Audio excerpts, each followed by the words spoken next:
Oiê, eu sou a Camille. E eu sou o Diego. Hoje vamos falar um pouquinho sobre a história das canetas e como são produzidas e qual o impacto ambiental que elas causam. O primeiro tipo de caneta criada pelos babilônios, pedaços pontiagudos de madeira ou ossos, eram usados para traçar os escritos, marcando permanentemente os blocos de argila onde eram feitos. Um tempo depois, os egípcios desenvolveram o papiro, a primeira forma de papel da história. Sabe-se que para fixar a escrita, o homem da antiguidade começou fazendo uso de ossos molhados em tinta vegetal. Séculos mais tarde, as penas gigantes permaneceram como as principais formas de se escrever por muito tempo. Somente no final do século XVIII é que pensaram em substituição desses materiais por um objeto manufaturado, resultando na criação das penas de metal, que fizeram grande sucesso na época. Em 1884, o norte-americano Lance Waterman criou a primeira versão da caneta tinteiro. Para funcionar, tinha que injetar tinta no pequeno reservatório do objeto. O problema é que costumava vazar e borrar a escrita, além da tinta secar muito rápido. No século XIX, também surgiu a ideia de usar a caneta com uma esfera na ponta, a esferográfica. Quem aperfeiçoou o invento foi o húngaro Laszlo Joseph Biro. Com a ajuda do irmão George, que era químico, desenvolveu o objeto considerado mais prático do que a caneta tinteiro. Nos anos 1940, a patente de direito sobre o produto passou a ser do francês Marcel Bic, criador da marca Bic. Com anúncios e propagandas usados na TV, o sucesso das canetas Bic foi quase que imediato, se arrastando até os dias de hoje. A caneta esferográfica chegou ao Brasil no fim do ano de 1940, importada pela loja Galeria das Canetas em São Paulo. Passou a ser fabricada aqui em 1961. Papel e caneta sobre a mesa.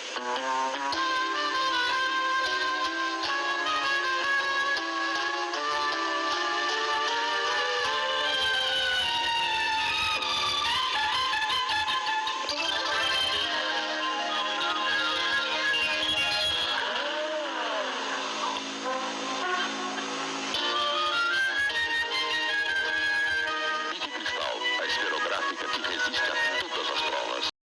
Vamos ver agora como é produzido todos os materiais utilizados no processo da produção da caneta. Vamos começar pelo corpo da caneta. O tubo maior é feito de um plástico chamado de poliestireno. Na maioria das canetas é transparente. Caso for colorido, é acrescentado corante. O plástico vem em pequenos pedaços, assim passam pela máquina. São comprimidos e esquentados até chegar em 200 graus Celsius. Assim, o plástico que já está mole vai para dentro de um molde, onde vai ficar com o formato da caneta.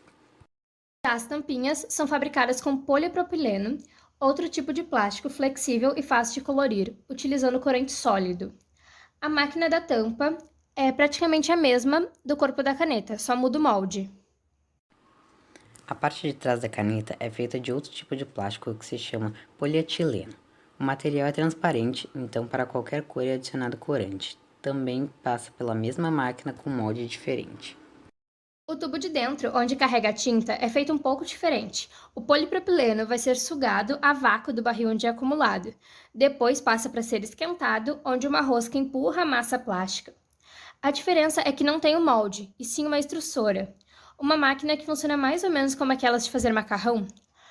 Depois, o plástico é puxado para fora, formando um caninho, e logo em seguida, enquanto ainda está quente, ele passa por uma câmara de vácuo, onde vai ser expandido.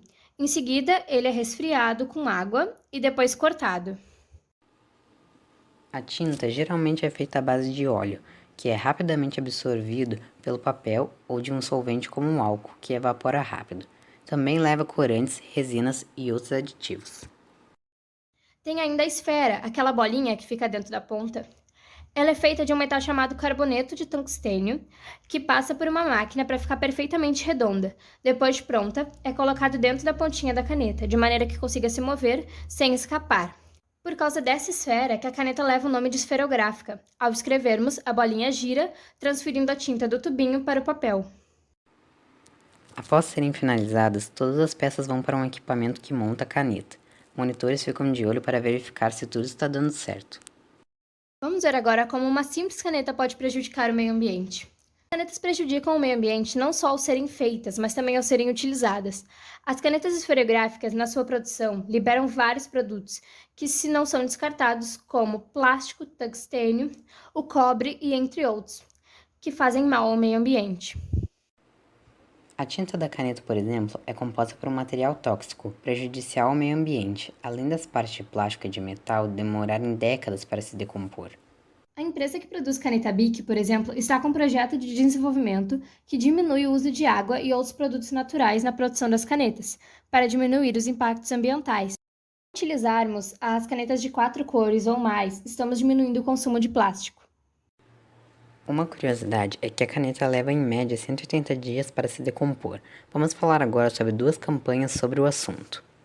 O Instituto de Ciências Matemáticas e de Computação da USP, em São Carlos, criou uma campanha onde você pode levar seus lápis e canetas usados até o instituto. A ideia da campanha é arrecadar instrumentos de escrita usados para que mais tarde sejam reciclados e se transformem em outros materiais. De recolhidos, esses materiais são enviados para empresas parceiras, onde irão passar por um processo de reciclagem. Os resíduos são transformados em uma nova matéria-prima chamada pellet. Essa matéria-prima é vendida e utilizada para a produção de outros objetos, como bancos e lixeiras. O segundo projeto. A Índia é um dos países mais poluídos do mundo e é onde vive o cientista Anirudh Sharma. Impressionado com tanta agressão ao meio ambiente, ele desenvolveu pesquisas no Massachusetts Institute of Technology, MIT, onde criou um projeto sustentável e impressionante ao lado de sua equipe. Por meio de um tipo de filtro, o Cowlink, que é colocado nos escapamentos dos veículos, a invenção é capaz de captar a poluição em suas menores partículas. Então, quando o dispositivo avisa que o processo está completo, o resíduo já está quase pronto para virar tinta. Assim, a Air Ink, como foi chamada, pode ser usada em canetas ou latas de spray e são necessários apenas 45 minutos de emissão de poluentes capturados pelo aparelho para produzir o suficiente para preencher um cartucho de uma caneta. Demais, né? É isso, eu espero que tenham gostado e até a próxima. Tchau!